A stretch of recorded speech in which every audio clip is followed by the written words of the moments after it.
ले लेना सैया एगो लोने पटेम्पू कैलहट से मिर्जापुर चलाए राजा जी। क्या बात है। नमस्ते। ये देखिए आदित्य म्यूजिक रिकॉर्डिंग स्टूडियो।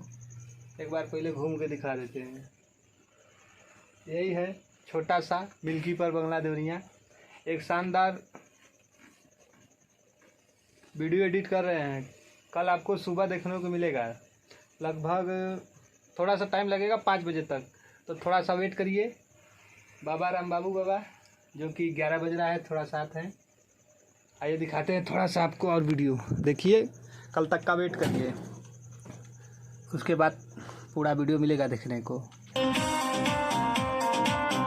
हमारे छोटू दादा अनीस बाबू ने गाया है इसको, रुक के दिखाते हैं। देखिए है छोटू अनीस बाबू, बहुत मस्त गाता है, बहुत मस्त वीडियो भी बना है। तो तब तक के लिए कल तक का वेट करिए। टाटा नमस्ते।